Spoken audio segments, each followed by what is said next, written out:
back to the YS channel. Your home for movie reviews from the obscure cult classics to the mega blockbuster hits. Today, we're going to review and discuss the 1980s cult classic, which is filled with tons of ultra violence, and that violence is used to solve every single goddamn problem. Roadhouse. Yes. Roadhouse gained recent infamy when some seasons ago on Family Guy, they poked fun at how ridiculous the violence solves issues in said movie. The movie itself is a very violent even by 80s standards. Yeah, right. So, in this movie, Patrick Swayze, he's in peak physical condition. He plays the primary character, Dalton. You're right. And he's pretty much a bouncer with martial arts skills to boot, and he just kicks the shit out of rednecks in a fucking and back roads bar known as Double Deuce in Jasper, Missouri. And not only is he kicking the shit out of rednecks, he's actually essentially fighting the Missouri redneck mafia. That's the thing. So you get Patrick Swayze kicking the shit out of people, and you got Sam Elliott also joining the fray here. Anyway, Roadhouse was known for his brutal physical altercations in which most of the actors taking part got injured at some point. If you saw a bruise or cut on anyone in this movie, chances are at some point that was actual injury they sustained. And injuries go beyond that. Patrick Swayze had to have fluids drained from his knee to continue filming a key fight sequence because of how rough it was. While the over the top violence is age cliche stuff, but time and effort was put into making the physical fights as brutal as possible. Yeah, a lot of the bruises and cuts you do see on screen are real. I mean, obviously they didn't intend to like cut each other, but just because of the production of the movie and the nature of the scenes and the choreography, it happens, right? You know, and this movie's known for a lot of out of pocket scenes and dialogue. Probably the most notably, there's a scene where Dalton, again, who's played by Patrick Swayze, he's fighting one of the redneck mafia henchmen, and they're fighting by this lake, right? And like basically, the guy's got Patrick Swayze in a hold, and he's like, "I used to fuck guys like you in prison." You know?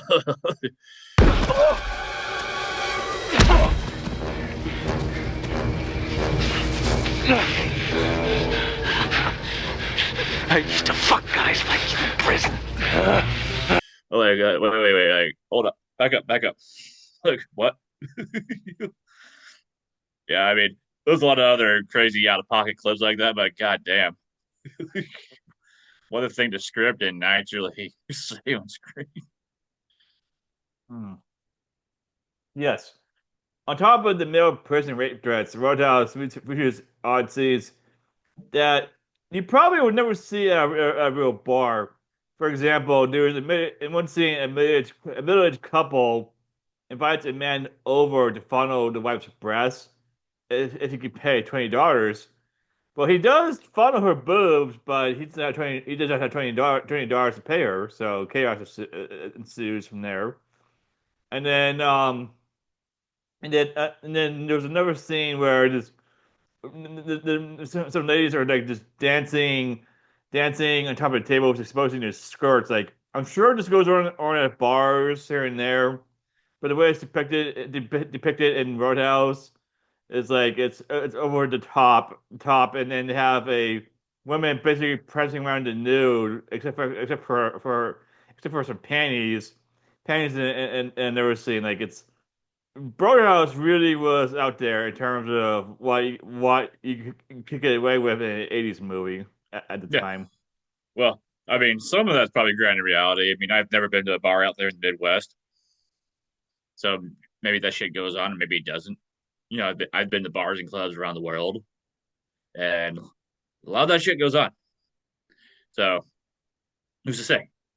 But anyhow, um, what I can guarantee you, and I say this because I haven't seen the remake, because they did remake this movie starring Jake Gyllenhaal. Yeah, I'm sure a lot of that the way that like the women are portrayed in this movie, a lot of that would probably be changed for modern day audiences. I mean, I'm sure that they would still do it in a risque way, I guess. But I mean, it's this movie is just really over the top and campy. And honestly, scenes like that, it's just gratuitous, right? I'm sure it's eye candy, but gratuitous nonetheless. And that it just adds to the the environment of Roadhouse. You know, so make of that what you will. So as far as the plot goes, right, as I already mentioned, Patrick Swayze he plays a character named James Dalton, and he is a professional bouncer. He basically comes from like the New York City bar scene. And he's like that stoic, level-headed, cool-headed, fucking, badass master of all fucking fights kind of guy. And then basically, this is one of the over-the-top scenes, but he's tormented by memories of basically he killed a guy in self-defense by ripping his fucking throat out. Which, spoiler alert, he repeats that again later on in the movie. You know, and basically one thing leads to another. He's recruited to come, work at the bar in the movie known as Double Deuce, which is again that's the name of the bar in Roadhouse. And of course, it's located in Jasper, Missouri, of all places. And basically this bar is centric to the whole movie. Business people want to sink money into it, make it an actual thriving club, bar, business kind of thing, right? But it's also they're going to cross paths with like the Missouri redneck mafia, who kind of want to use it as a front for their own fucking shady purposes. And Dalton's in their way. And of course, the Sam Elliott character, he's like think of him. What's the best way to describe this guy's character? He's like the Miyagi, you know, he's like the Mr. Miyagi to Patrick Swayze's Daniel or whatever, you know, like sensei. He plays a character named Walter, who's pretty much the veteran of all bar fights. He's a total badass, and the primary crime lord of this movie, his name is Brad Wesley, all right, and he controls the whole town, through bribery and extortion, typical mafia type shit, and Patrick Swayze is a one man army. Oh God. Um, Maybe you want to discuss a little bit how this movie kind of paved the way for Patrick Swayze to like be like a pop culture phenomenon. Yes, well, if Roadhouse didn't make Patrick Swayze a pop cultural phenomenon, his next movie did, which is Ghost. In fact, when Ghost was in pre-production, looking for the right actor to star opposite Demi Moore, they watched Roadhouse and said Patrick Swayze kicks so much ass, and does everything possible that women like. Why not cast him as the husband or boyfriend to Demi Moore in Ghost? And kill And him. basically he gets cast because of how many people it kills in Roadhouse. Yeah, essentially. Um, Roadhouse Roadhouse like Ghost would make Patrick Swayze the star for the early 1990s for a while for a while and after that he doesn't really star in that many movies or TV shows afterwards. Like it's like Ghost and Roadhouse are like his pinnacle of success when it comes to filmmaking, and after Ghost he's basically he does stuff here and there, but never to the success of other movie. It's funny that like when you watch this movie, I mean Patrick Swayze by this point was a star. I want to say a megastar. He was in Red Dawn with Charlie Sheen, and he was in a couple other smaller, I guess, bit roles here and there. And then Dirty Dancing was kind of like his breakout, right? Oh yeah. And then this kind of just cemented his place in the the Hollywood scene. Yeah, funny enough, this is actually a B movie of all things. So I mean, it was never meant to be like I would say it was never meant to get like top production value. I mean, it had pretty decent production value because I mean, it still had a good budget, good cast. It just was never meant to be like a centric part of a major movie studio's like release point of promotion kind of thing. Like I think a similar scenario would be with Walt Disney when they made the Goofy movie. Like believe it or not, that's more or less supposed to be like a B movie. And then like all the other ones they had released around that time, like The Lion King and whatever, Aladdin. Those were like their A movies. So Believe it or not, The Lion King was originally envisioned to be a B movie for Disney, but during the course of production, it became an A movie for them. yeah, became a goddamn masterpiece. But essentially, this is what this movie is. It's just simply a B movie. I mean, it's still a fun as fuck movie to watch. And it's an incredibly stupid movie. And like literally everything just leads to ultra over the top gratuitous violence or like sexual innuendos and displays and all that other crap, which is what you expect from an 80s movie. You know, funny enough, they could have had like Chuck Norris play this role. I mean, he would fit that gruff bouncer type perfectly. Whereas Patrick Swayze is kind of like a ladies' man, the ladies fawn over him kind of thing. Chuck Norris is just, Ludwig McQuay type, just he's just there and he just roundhouse kicks his way out of all his problems.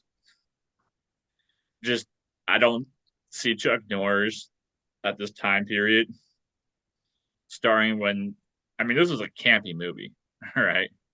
Like it's intentionally campy too. Like I don't see him like starring in something like that. He wanted to be taken seriously. Chuck Norris in a serious movie. Well, I mean, he wants to be in a movie he thinks people should take seriously. Man, I mean, man, that man is he's made a lot of stupid movies. But you haven't seen enough Chuck Norris movies out there. In fact, Roadhouse is makes it. And any Chuck Norris movie out there makes Roadhouse look like Titanic in terms of production quality. That's how bad your typical Chuck Norris movie is. I'm just saying, like he could have played this role. I mean, it would have been a more intense, how would you say, atmosphere in the movie if he was playing the role of Dalton. Or hell, you could have had him play the Walter character that Sam Elliott was playing. You know, he would have been old enough at the point at that time. Yeah, I mean, Patrick Swayze is just simply roundhouse kicking the shit out of all his problems in his movie. I mean, that's what Chuck Norris does. You know, but I digress, man.